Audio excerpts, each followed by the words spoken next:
మన ముద్రగడ పద్మనాభరెడ్డి అంకుల్ ఇన్ని రోజులు ఎక్కడ పోయాడబ్బా కనిపించలేదు.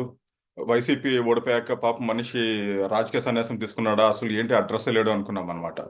సరే, మొన్న వాళ్ళ అమ్మాయి ఆ, జనసేనలో పార్టీ జాయిన్ అయినప్పుడన్నా ఏదో ఒక వచ్చి దిక్కుమాలన్న లెటర్ రాస్తాడు. సో తనకున్న ఫ్రస్ట్రేషన్ అంతా చూపించుకుంటాడు అనేసి అనుకున్నాం. కానీ అప్పుడు కూడా సైలెంట్ గా ఉన్నాడు. కట్ చేసి ఈరోజు మార్నింగ్ ఒక లెటర్ రాస్తాడు అనమాట, చంద్రబాబు గారిని ఉద్దేశిస్తూ అనమాట. మీరు జీవితంలో నిజం చెప్పరు, మీ అట్లా నిజాలు చెప్పని పొలిటీషియన్ మేము ఇప్పటిదాకా చూడలేదు అనేసి ఏదేదో రాసుకొచ్చాడు అనమాట. సోదే పత్యాపారం అంతా అసలు. సూపర్ సిక్స్ ఎప్పుడు అమలు చేస్తారు, స్పెషల్ స్టేటస్ ఎప్పుడు తెస్తారు, వైజాగ్ స్టీల్ ప్లాంట్ ప్రైవేటీకరణ ఎప్పుడు అడ్డుకుంటారు, ఇట్లా ఏదో అంతా రాశాడు అనమాట. సరే, ఈ ముద్రగడ్డ రెడ్డి అంకుల్కి తెలుసుకోవాల్సింది ఏంటంటే, గత 5 ఏళ్ళు వైసీపీ ఉన్నప్పుడు స్పెషల్ స్టేటస్ గుర్తు రాలేదా, వైజాగ్ స్టీల్ గుర్తు రాలేదా అసలు? ఇప్పుడు ఎక్కడ లేని రాష్ట్రం మీద, రాష్ట్ర ప్రజల మీద ఎంత ప్రేమ ఉన్నట్టు నటిస్తూ ఒక లెటర్ రాస్తే సరిపోతుంది అసలు?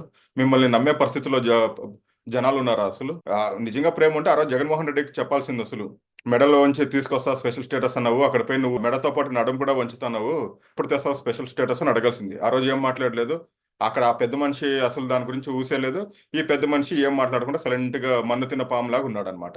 ఈ రోజు వచ్చి స్పెషల్ స్టేటస్ గురించి మాట్లాడతాడు, వైజాగ్ స్టీల్ ప్లాంట్ గురించి కూడా మాట్లాడతాడు అనమాట. అసలు అన్ని అబద్ధాలు చెప్పేది, ఒక్కటి నిజం చెప్పరు అంటాడు. మన జగన్మోహన్ రెడ్డి ఏంది సత్యహరిశ్చంద్రుడా ఏంది అసలు? అన్ని నిజాలు చెప్పి మాట్లాడడానికి. సరే, నువ్వు ఆ పార్టీలో ఉన్నావు కదా అనేసి నీకు కళ్ళు మూసుకుపోయి సరిగా ఏమీ కనిపించకుండా పోయిండొచ్చు. అన్న ఎన్ని మాటలు చెప్పాడో అవన్నీ, దాంతో ఎన్ని నెరవేర్చాడో అనేసి నీకు బహుశా కనిపించలేదేమో. కానీ ప్రజలకు అంత క్లియర్గా కనిపించింది కాబట్టి అన్నికి ఎక్కడ కూర్చోబెట్టాలో అక్కడ కూర్చోబెట్టారనమాట అసలు. సో ఈ రోజు వచ్చేసి సడన్ గా రాష్ట్ర ప్రజల మీద ప్రేమ ఉన్నట్టు సడన్ గా ఒక లెటర్ రిలీజ్ చేసేసి ఏదో చూయించుకుంటాము అంటే ఆ వేస్ట్ అంతే. ఆ లెటర్ అంటే ఉనికి కాపాడుకోవడానికి, ఇంకా నేను ఉన్నాను, ఇంకా రాజకీయాల్లోనే ఉన్నాను అని చెప్పుకోవడానికి ఇది లెటర్ దిక్కుమాలినది. ఆల్రెడీ ప్రజలంతా సరే, ఈ మనిషి ఏదో సైలెంట్ గా తన జీవితం తను గడుపుతున్నాడు అనుకున్నారు. సో మళ్ళీ ఎగరు తన్నించుకోవడానికి అన్నట్టు కాకపోతే ఈ లెటర్ రాయడం దేనికి అసలు?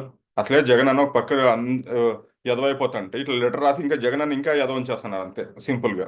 జగన్కి ఏం ఉత్తమ లైక్ మంచి చేసినట్టు కాదు ఇది, ఇంకా ఎదవం చేసినట్టు అంతే సింపుల్ గా ఒక మాటలో చెప్పాలంటే అసలు. ఇవే క్వశ్చన్స్ అప్పుడు ఎందుకు అడగలేదు? Super six okay, super six గురించి ఇంకా సంవత్సరం కూడా కాలేదు. జగన్ అన్న 5 ఏళ్ళలో ఇచ్చిన హామీలన్నీ ఎన్ని కంప్లీట్ చేశాడు? ఏమన్నా ఏ రోజున క్వశ్చన్ అడిగావు అసలు? ఏది లేదు అసలు. ఈ రోజు వచ్చి ఎక్కడ లేని ప్రేమ చూపిస్తాడు అనమాట పెద్ద మనిషి అసలు. అదే తిన్న ధరక ఏదో ఒకటి అంటారా, ఈ ఈ టైప్ బ్యాచ్ అంతే ఇదంతా అసలు.